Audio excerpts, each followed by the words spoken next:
The moment I pulled into the gravel driveway of that little cottage on Haliburton Lake, I knew something was deeply wrong.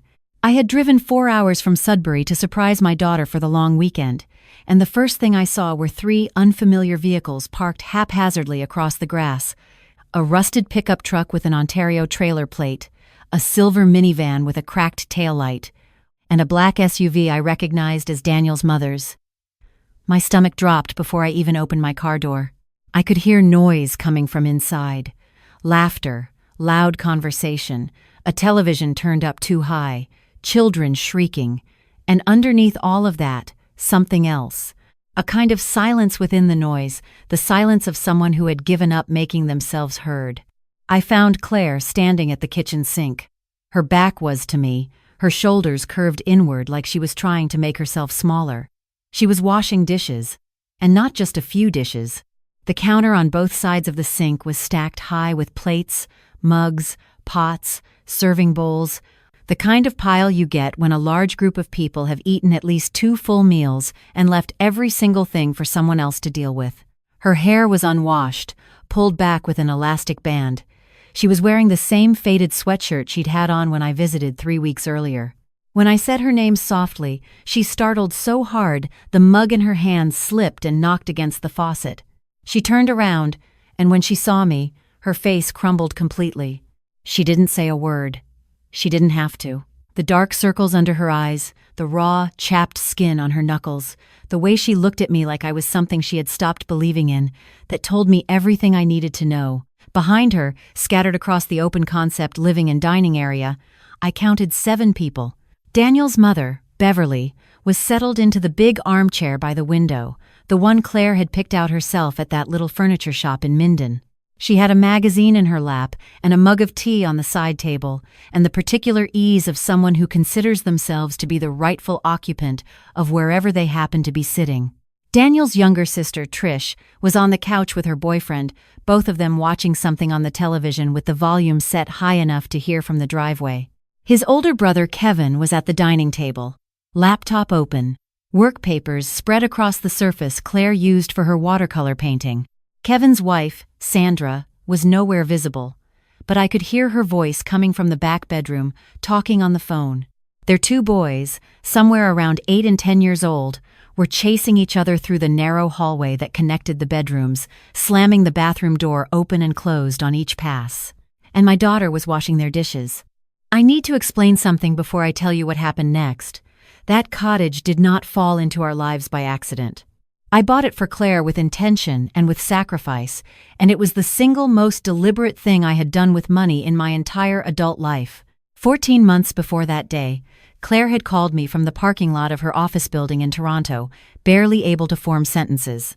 She was 39 years old, a senior project manager at an architecture firm, and she had spent 8 years in a marriage that had slowly, systematically stripped her of the ability to trust her own judgment. Her husband at the time, not Daniel, her first husband, Marcus, was the kind of man who never raised his voice. He didn't need to. He had other methods. He would go silent for days if she disagreed with him. He would invite his friends over without telling her, then make her feel paranoid for being upset about it. He corrected her grammar in public. He made small, precise comments about her weight, her career choices, her relationship with me. By the end of their 7 years together, Claire had stopped trusting herself so thoroughly that she would call me before making basic decisions. What should I wear to this dinner? Is it unreasonable that I asked him to tell me when he was going to be late? Am I overreacting? When she finally left him, she had nothing. Not financially, they had a condo in Toronto that was sold and split, so she came away with some money, but she had nothing in herself.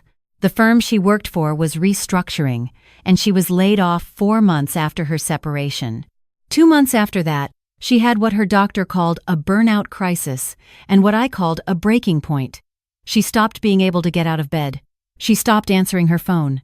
A colleague did a wellness check and found her sitting in her apartment with the curtains drawn at 2 in the afternoon, still in the clothes she had slept in. She came to stay with me in Sudbury for 3 months. I watched her sleep 10 hours a night and still be exhausted. I watched her sit at my kitchen table and stare out the window and not be able to read a book or follow a television program because her mind couldn't hold on to things anymore. I had been a nurse for 31 years. I had seen burnout and depression in patients and colleagues, but watching your own child disappear into herself is a different thing entirely. What she needed, her therapist said, was stability, space, and a place she could feel genuinely safe. Not my spare bedroom, as much as I loved having her. Something of her own. I had savings, not a fortune, but the result of 3 decades of careful living and a modest pension. I had $310,000 set aside in registered accounts, money I had always planned to use for retirement, for travel, maybe eventually for a smaller place. When the Sudbury house became too much to manage alone, I had never imagined spending it this way. The cottage on Haliburton Lake listed at $285,000. It was small, 1,200 square feet, 2 bedrooms, a screened-in porch overlooking the water, a dock that needed some work, and about an acre of property bordered by old-growth pine. It wasn't fancy, but it was quiet in the way that heals people. I made an offer and it was accepted, and when we went to finalize the paperwork, I was very specific with my real estate lawyer. I wanted the deed in Claire's name alone, not mine and hers. I had been around long enough to know what it meant for a woman to have something that was legally and completely her own. My own mother had nothing after my father died, because nothing was ever put in her name. I made sure Claire would not find herself in that position. When I handed her the keys on a Tuesday afternoon in early October, she sat in the passenger seat of my car and cried for 20 minutes. Not sad crying, the other kind, the kind that means something has shifted. She said, "Mom, I don't know how to thank you for this." I told her the only thanks I needed was to see her take care of herself. She spent the autumn making the cottage hers. She refinished the dock boards herself. She planted a small vegetable garden along the south-facing side of the house. She started painting again, small watercolors of the lake at different times of day, and she sent me photos of them that I printed and put on my refrigerator. By January, she sounded different on the phone, quieter, but in a settled way, not a defeated one. Then she met Daniel. He worked at the building supply store in Minden and had helped her pick out lumber for the dock repair. She said he was straightforward and funny and completely unpretentious, which I understood to mean he was nothing like Marcus. They started seeing each other in February. By May, she said she loved him. By August, they were talking about making things more permanent. I was cautious. I told her I was happy for her but encouraged her to take her time. She had been through a lot, and I wanted her to know that moving slowly wasn't a sign of weakness, it was wisdom. She told me she understood. She said Daniel was different. She said she felt safe with him. What she never told me, because I think she was ashamed, and because she had spent years minimizing her own discomfort, was that things had started to go wrong almost from the moment Daniel's family found out about the cottage.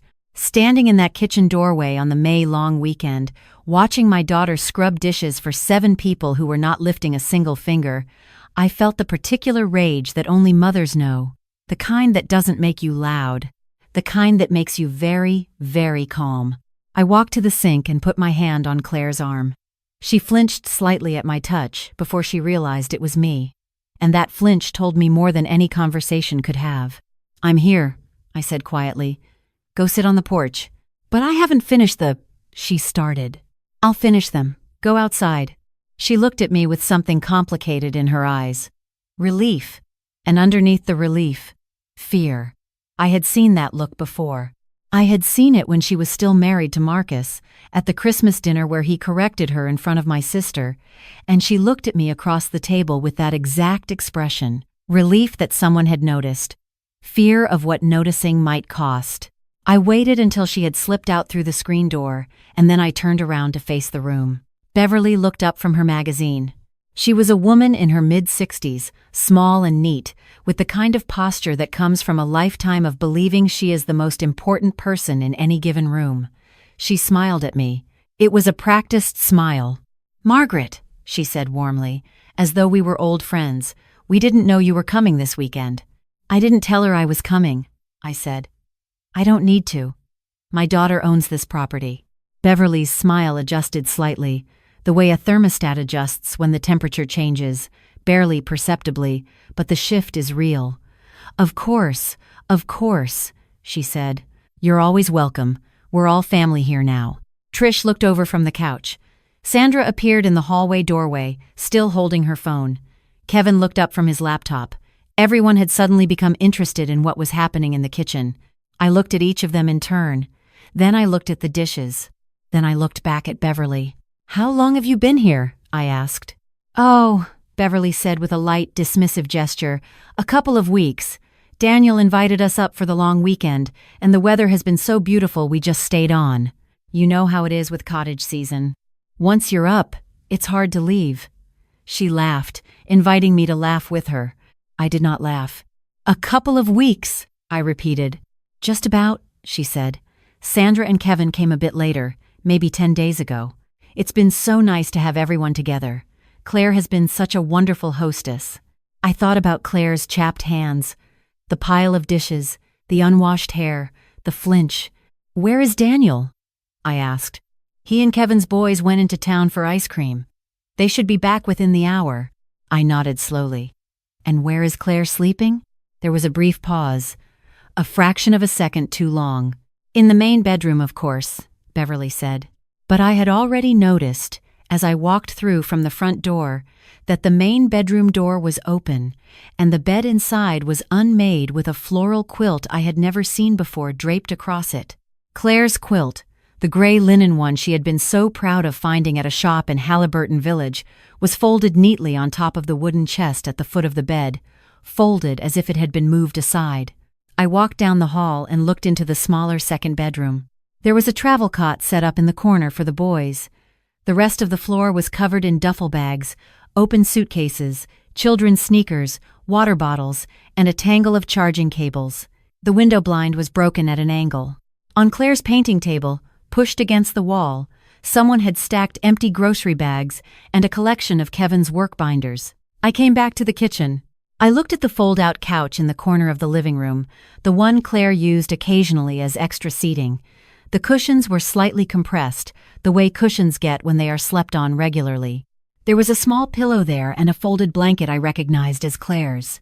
I felt the temperature of my patience reach its limit. "Beverly," I said in a voice I recognized from 31 years of nursing, "the voice you use when something needs to happen and sentiment is not going to be useful. I need to ask you something directly, and I need you to answer me honestly." She set down her magazine. "Is my daughter sleeping on that fold-out couch?" Beverly blinked. She looked at the couch and then back at me. "She has her back trouble, Margaret. My physiotherapist says firm surfaces, and the main bedroom has the only queen-sized mattress. Claire is young, she adapts easily," she offered. "Claire offered," I said. "She did," Beverly said firmly. "She was very sweet about it." "I'm sure she was," I said. "I'm sure she was very, very sweet about it, and didn't say a single word about how she actually felt, because that is what she does when she doesn't want to cause trouble. That is what she's been doing her whole life, and that is what people like to take advantage of." Beverly's expression shifted from warm to something cooler. "Margaret, I don't think that's a fair characterization of this situation. We are Daniel's family. This is Daniel's home." "No," I said. "It is not. This is Claire's home. Specifically and legally Claire's home. Daniel is welcome here because Claire loves him. You are here because Daniel invited you without asking Claire whether she wanted that. And there is a difference." Trish stood up from the couch. "I think you're being a bit dramatic," she said. I looked at her. She was in her early 30s, a cigarette behind her ear, a tone of voice she probably thought was assertive. "I have not even started," I told her. I went out to the porch. Claire was sitting on the wooden bench facing the lake, her knees drawn up, her arms wrapped around them. The light on the water was beautiful. She wasn't seeing it. I sat down beside her. "Tell me what's been happening," I said. "All of it. Don't protect anyone." She started talking, slowly at first, then faster, then with tears coming, and then with a kind of release that told me she had been holding all of this inside without any outlet whatsoever. Beverly had called Daniel 3 weeks ago to say she needed a break, that the winter had been hard, that she wanted to come up to the lake for a week. Daniel had said yes without asking Claire. Beverly arrived with 2 suitcases, took one look at the main bedroom with its new mattress, and said her back absolutely required that particular bed. She said it in that way she had, not demanding, just stating, as though there was obviously no alternative. Claire said she didn't mind. She did mind, but she said she didn't. Trish arrived 4 days later, having broken up with someone. Then Kevin and Sandra brought the boys for a visit and decided to stay for the rest of the school break. The second bedroom was occupied by children.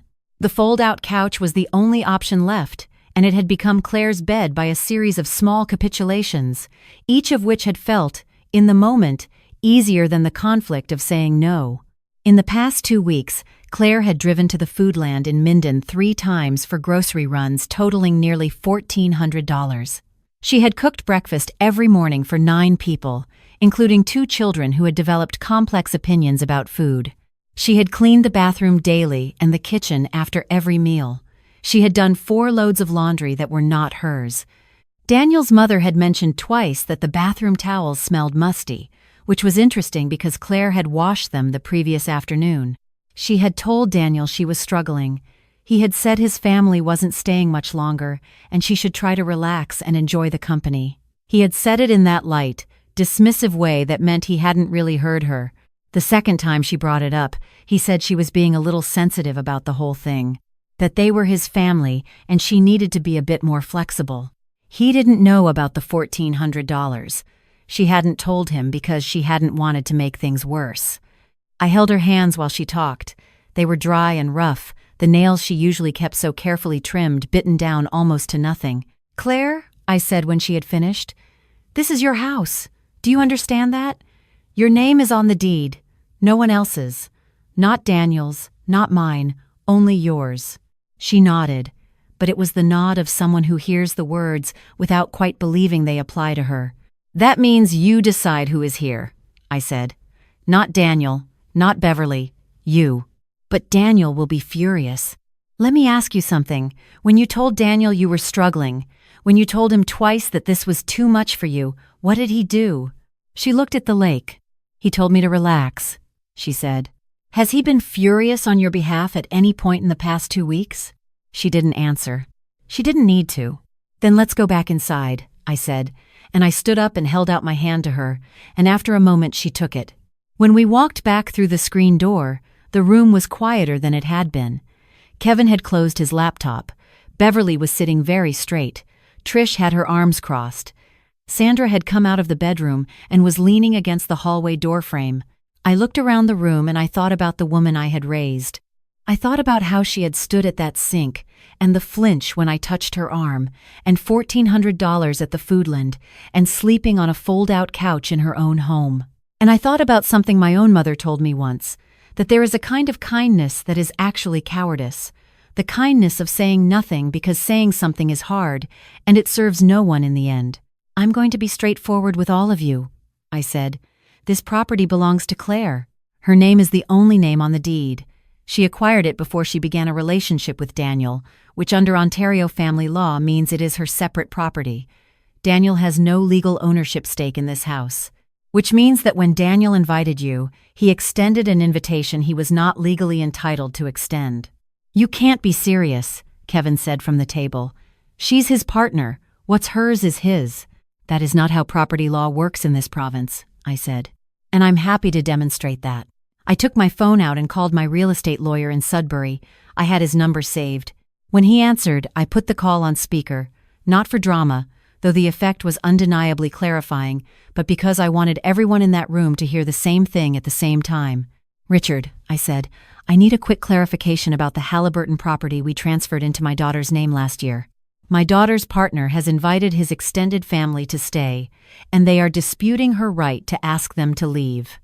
Can you confirm the ownership structure?" He confirmed it. He confirmed that the property was held solely in Claire's name. He confirmed that it was acquired before the relationship began and was therefore not subject to property sharing provisions under Ontario's Family Law Act under the current circumstances. He confirmed that Claire, as sole owner, had the right to determine who was and was not welcome on her property, and that if any individual refused a direct request to leave, it would constitute trespassing, and she could involve the police. I thanked him and ended the call. The room was very still. "Beverly," I said, "you and your family have been here for 2 weeks. Claire has spent over $1,400 on groceries in that time.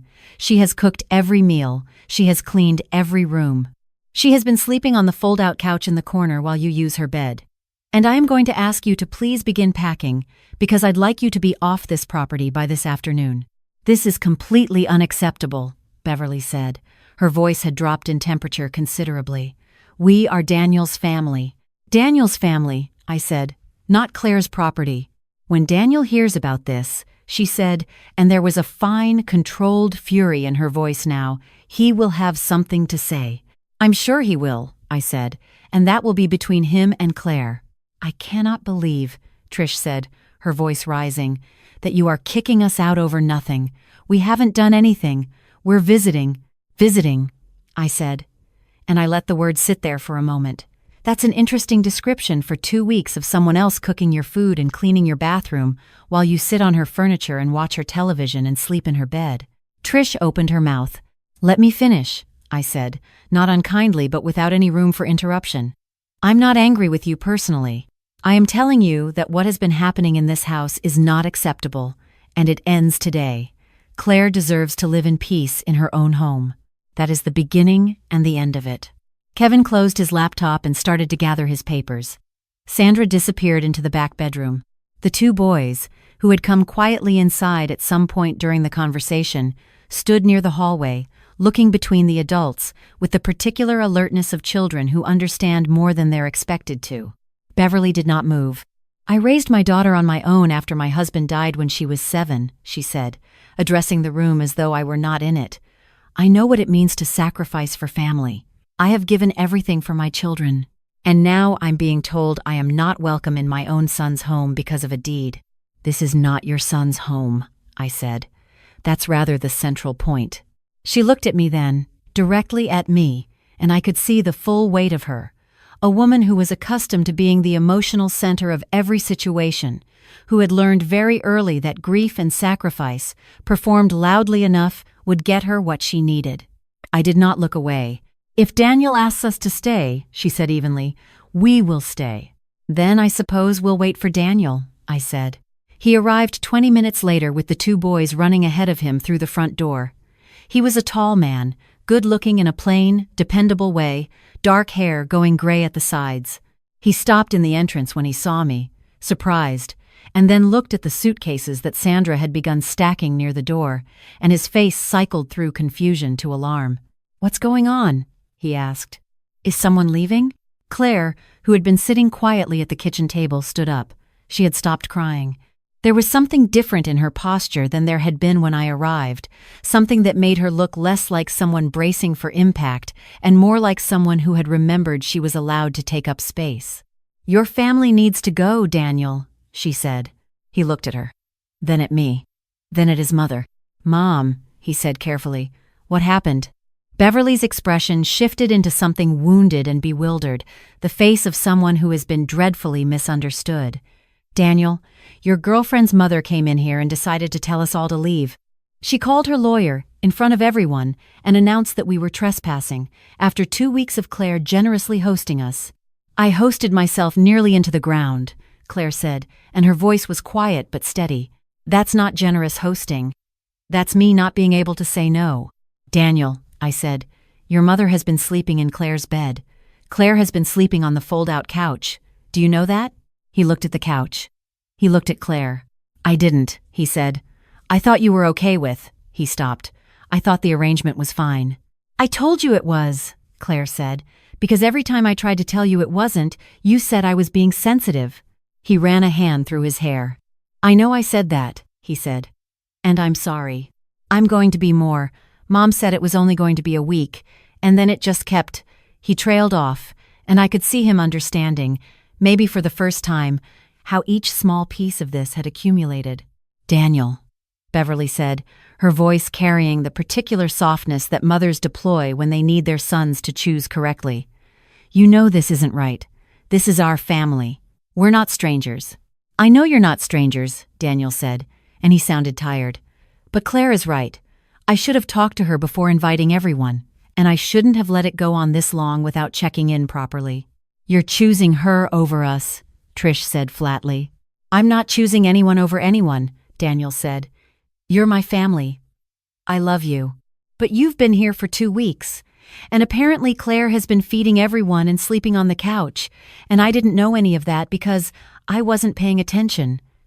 And that's on me. This is absurd, Kevin said from the doorway, bags in hand, clearly wanting to be done with the entire situation. You can stay at the motel on County Road 21, Daniel said. I'll call ahead and cover the first 2 nights. Beverly stood. She drew herself up with the dignity of someone who has decided that this particular battle is lost, but the war is another matter entirely. If we leave, she said carefully, looking at Daniel, you need to understand what you're doing. You're letting an outsider come into your home and dictate the terms of your family relationships. Claire owns this home, I said again. She is not an outsider. I'm going to pretend, Beverly said, that you did not just say that to me. She walked to the bedroom to finish her packing. Trish followed her without another word, not looking at any of us. Kevin loaded the car in tight-lipped silence. Sandra managed a brief, uncomfortable apology to Claire that fell somewhere between sincerity and obligation. The boys asked if they could come back and swim sometime, which struck me as the most honest thing said in the room all day. An hour later, the 3 vehicles were in a line at the end of the driveway. Daniel had had a quiet conversation with his mother that I was not privy to. It didn't look comfortable for either of them. When the last car disappeared around the bend in the lane, Claire leaned against the doorframe and breathed out very slowly, the way you breathe when you've been holding something in for a long time. Daniel stood beside her. He looked older than he had when he walked in, like someone who has just understood the weight of a thing he'd been carrying without knowing it. I'm sorry, he said to Claire. Not to the room. Directly to her. I should have seen what was happening. I should have stood up for you when you told me you were struggling, instead of telling you to relax. That was wrong of me, and I'm sorry. Claire looked at him for a long moment. I need you to actually hear me, she said. Not just when my mother shows up. When I tell you something is too much, I need you to believe me. I know, he said. I hear you. I wasn't sure yet whether he truly did. That would take time to prove. But the fact that he said it without adding a qualifier, without a but, without immediately shifting the conversation back to his family's feelings, seemed to mean something. I made tea. The 3 of us sat on the porch in the late afternoon light, the lake flat and dark and golden at the edges, and nobody said very much. There was a loon calling somewhere on the far end of the water. Claire had her feet tucked up under her on the bench. She looked exhausted, but the exhaustion was different now. It was the exhaustion of someone who has put something down, rather than someone who is still carrying it. I drove back to Sudbury that evening instead of staying over. I wanted them to have the space. I wanted Claire to have the cottage feeling like hers again, without me in it, without anyone else in it. Just her and Daniel and the work of figuring out what they were going to do with all of it. She called me the next morning. We talked until midnight, she said. Really talked. He didn't know about the grocery money. He said if he had known, he would have said something to his family right away. I think he's telling the truth. That's something, I said carefully. He's going to call his mom and set some things out clearly. Visits planned in advance, short, no staying over without a real conversation first. He said if his mom can't respect that, then she'll need some time before they see each other again. How did she take it? She called him ungrateful, Claire said. And then she hung up, but he didn't call her back. He said that was her choice to make, and he'd wait for her to be ready to have an adult conversation. I noticed something shift in me when she said that. Not relief exactly, more like cautious hope, the kind you extend carefully, because you know how quickly it can be taken back, but you extend it anyway, because the alternative is worse. 3 weeks later, Beverly sent Claire a card. Not an email, an actual card, handwritten, mailed to the Haliburton address. I know because Claire read it to me over the phone. It wasn't a perfect letter. It had the slightly defensive quality of someone who is trying to apologize while also not entirely accepting that they were wrong. But it acknowledged that she had overstepped. It acknowledged that Claire's home was Claire's home. It said she had not intended to be unkind, but she could see, in retrospect, that the situation had not been fair to Claire. She said she hoped they could try again, more carefully, when everyone was ready. What do you think? Claire asked me. Is it real? I think time will tell, I said. Words are easy. Watch what she does. I went back to Haliburton in July for a long weekend. Claire had repainted the porch railing a deep slate blue. The dock was set up with 2 Adirondack chairs. She had a little table near the kitchen window where her watercolor supplies were organized, and there was a painting in progress on the easel, a stand of birch trees reflected in still water. Daniel made breakfast on the Saturday morning, a proper Canadian effort, back bacon and real maple syrup and toast from the Mennonite bakery in the next town over, and he set the table without being asked and refilled my coffee without me noticing he'd done it. Small things. The small things are usually the true things. We sat on the dock in the afternoon with our feet hanging over the water. The loons were out again.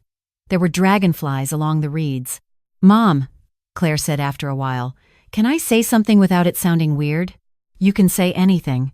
"I don't think I knew I was allowed to want things," she said. "Not really. I knew it intellectually, but I don't think I actually believed it. And I don't know if I would have figured that out without you coming that weekend. Not for a long time." I watched a dragonfly land on the railing and balance there, iridescent, completely still. "You already knew it," I said. "I just reminded you." She shook her head. "No," she said. "You showed up and you said it out loud and you didn't leave. That was the difference." I didn't know what to say to that.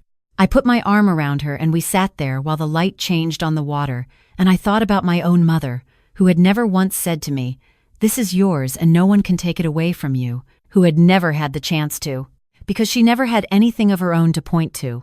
I wanted to give Claire something my mother couldn't give me, not the money, not the deed, that was just the mechanism.